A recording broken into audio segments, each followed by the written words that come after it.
당정 일체냐 분리냐, 국민의힘 전당대회 새로운 화두로 떠올랐죠. 김기현 후보와 친윤계 의원들이 일제히 당정 일체론을 들고 나온 건데요. 결국 핵심은 총선 공천권이란 해석이 나오고 있습니다. 한편 컷오프 뒤 첫 여론조사 결과도 오늘 새로 나왔는데요. 김기현 후보가 안철수 후보를 오차범위 밖에서 앞섰습니다. 내일은 첫 TV 토론도 예정돼 있죠.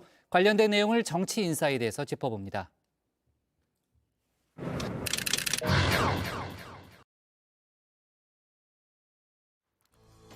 탄핵이란 단어를 입에 담았다가 거센 역풍을 맞았죠. 김기현 후보 당정 일체론으로 변주에 나섰는데요. 대통령하고 자꾸 어긋난 길로 가고 당정 분리라 그러면서 당 지도부가 대통령을 견제해야 된다 그러면 우리가 왜 여당합니까? 야당해야지.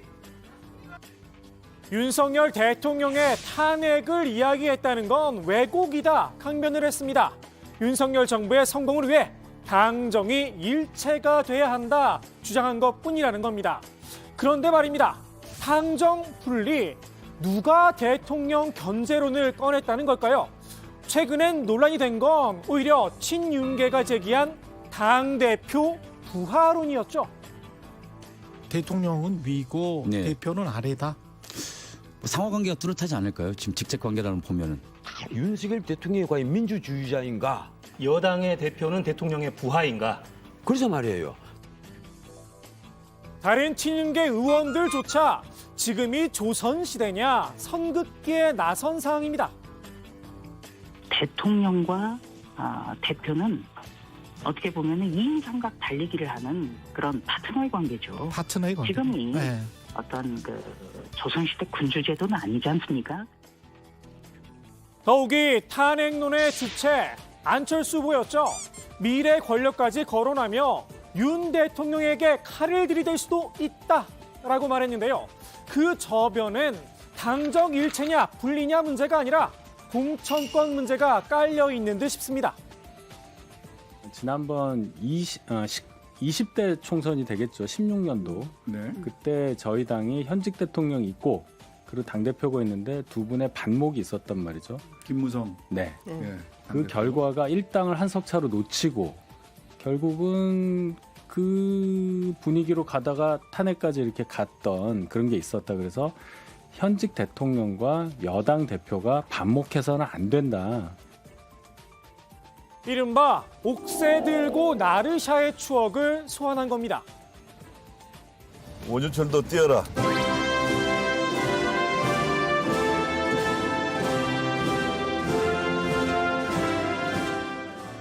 안철수 후보 정신 상태까지 의논하며 거세게 반발을 했는데요. 유난연대도 매몰차게 거절당한 상황에서 분열의 아이콘이란 낙인까지 찍힐 순 없었나 봅니다. 당대표 후보가 대통령 탄핵을 언급하는 정신 상태라면 이런 실수 또 계속 반복한다면 이런 당대표로는 결코 총선에서 이길 수 없습니다. 저희 전통적인 국민의힘 지지층들은 탄핵?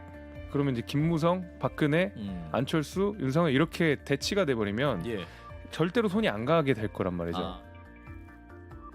결국 차기 총선의 공천의 주도권 누가 쥐느냐, 용산이냐 여의도냐 문제인 듯한데요. 김기현 후보는 상향식 공천을, 안철수 후보는 시스템 공천을 주장하면서 일단 한 발 비껴선 모습입니다. 돌이켜보면 이 공천 문제, 이준석 전 대표가 용산에 눈밖에 났던 원인 가운데 하나이기도 했습니다. 저는 우크라이나 오기로 하고 우크라이나 온 거고 제가 혁신이 출범한다고 했는데 공천권을 경쟁으로 그걸 습관시킨 것은 분명히 당권을 노리고 있는 분들일 겁니다. 머릿속에 있는 게 공천밖에 없으니까 당이 혁신하자 그래도 공천 얘기는 내 얘기인가 싶어가지고 바로 이제 뛰쳐나오는 거죠. 그래서일까요? 천하람 후보가 공천 문제에 앞장을 서서 목소리를 높이고 있습니다. 당원에 분명하게 명시를 해야 한다며 대통령 공천 불개입 족자까지 선보였는데요. 왕의 남자 소통령으로 불리는 한동훈 법무부 장관도 낙하산은 안 된다. 구체적인 예까지 들었습니다. 아무리 한동훈 장관이라고 하더라도 막판까지 정치 활동을 시작하지 않다가 낙하산 공천으로 하게 되면은 이거는 저희 당에서 꾸준히 열심히 해왔던 많은 후보들에게 박탈감을 드리게 되고 그게 결국은 그 공천 파동의 또 하나의 어떤 요인이 될 수가 있는 것이거든요. 네네. 대통령께서 원내 진출을 좀 희망하는 분들 같은 경우에도 미리부터 준비하시라. 당정 일체를 주장하는 친윤계, 민감하게 반응할 수밖에 없겠죠. 겁먹은 개가 많이 짖는 법이다 일축을 했습니다. 이번 전대에서 지금 공천 얘기를 누가 하냐. 천하람 후보뿐이에요.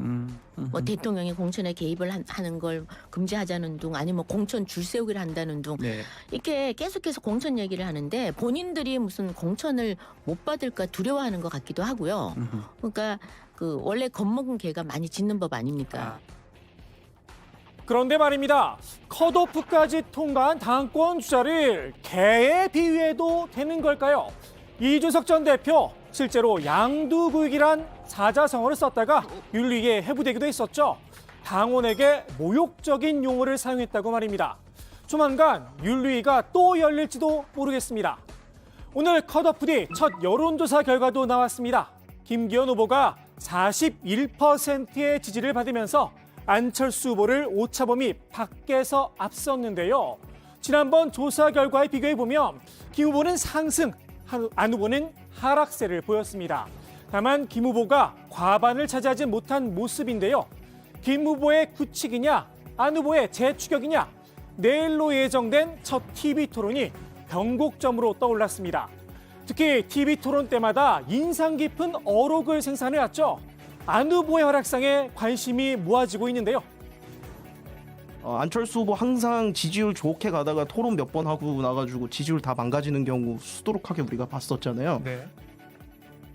친윤과 반윤 사이에 끼인 상황이죠. 또다시 비윤이란 제3지대에 갇힌 안 후보.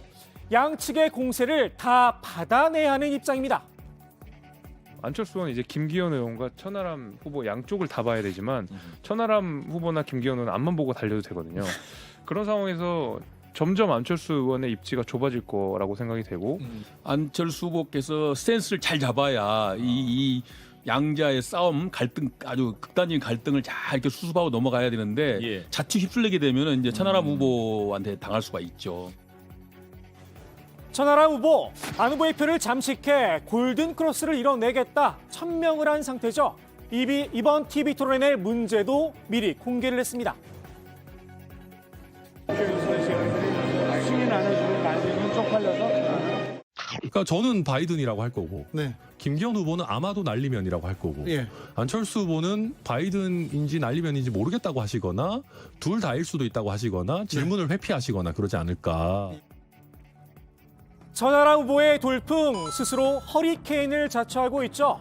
천하 용인 4인방이 모두 본 경선에 진출하며 만만치 않은 저력을 과시하고 있는데요. 그 뒤엔 이준석 전 대표가 떡하니 버티고 있습니다. 공교롭게도 최고위원 경선에서 친윤계 의원들이 줄줄이 컷오프 되면서 이준석계의 승리란 말까지 나왔는데요. 그렇지 않아도 눈에 까신 이 전 대표, 친윤계로선 지켜만 볼 순 없었나 봅니다. 제일 아픈 곳을 푹 찔렀습니다. 자신의 성사건 의혹을 무마시키려 했다가 당원권이 정지된 전직 대표가 성매매 혐의하고 또 증거인멸 혐의로 당원권이 정지가 된 상태입니다. 천하 용인의 이 홍보 동영상도 꼬투리를 잡았습니다. 비행 중 핵심 관계자를 포함한 대통령실의 개입, 단일화 종용 및 사퇴 요구, 롤 변경은 모두 항공보안법 저촉 사항임을 안내드립니다. 개혁 세력이라면서요. 네. 그럼 좀 긍정의 메시지 그런 것들을 좀 던져야 되는데 계속해서 갈등의 그런 말들 또 분열의 그런 용어들 이런 걸 쓰는 게 당원들은 굉장히 불편하죠. 개혁은 긍정의 메시지다라. 글쎄요. 사전적 의미는 제도나 기구 따위를 새롭게 뜯어고침을 말하죠. 지금은 열심히 뜯어내고 있는 걸로 보이는데 말입니다. 천 후보, 황교안 후보를 향해서도 개혁적 토론을 제안했죠. 부정선거 의혹, 토론으로 한번 붙어보자는 겁니다. 황 후보는 경선이 끝나면 나중에 따로 하자면서 일단 한 발 빼는 듯한 인상을 풍겼는데요. 오늘은 공식 TV 토론에서 하면 될 이야기다. 다시 입장을 바꿨습니다. TV 토론회라고 하는 틀이 있지 않습니까? 그렇죠. 그러니까 정상적이라면 거기서 얘기를 해야 되죠. 그걸 또 따로 별도로 나가서 우리 둘이 또 해보자. 그건 맞지 않는 것 같습니다. 황 후보, 사실 부정선거 이야기는 꺼내고 싶지 않았던 듯한데요. 동아일보와 인터뷰에서 옛날 이야기다. 당대표 후보 경선 과정에서 부정선거에 대해 한마디도 안 꺼냈다. 이렇게 밝혔었죠. 천 후보가 파놓은 덫에 걸린 게 아닌가 싶기도 합니다. 오늘의 정치인사이드, 결국 다시 한번 밝히게 된 황 후보의 부정선거 관련 입장으로 마무리합니다. 제가 그 얘기 그만하자 그랬더니 또 이제 뭐 그런 얘기도 하는데 있는 팩트를 어떻게 왔다 갔다 할 수 있습니까? 과학적인 팩트예요. 여기서 있을 수 없는 투표용지가 투표 개표의 현장에서 나왔거든요.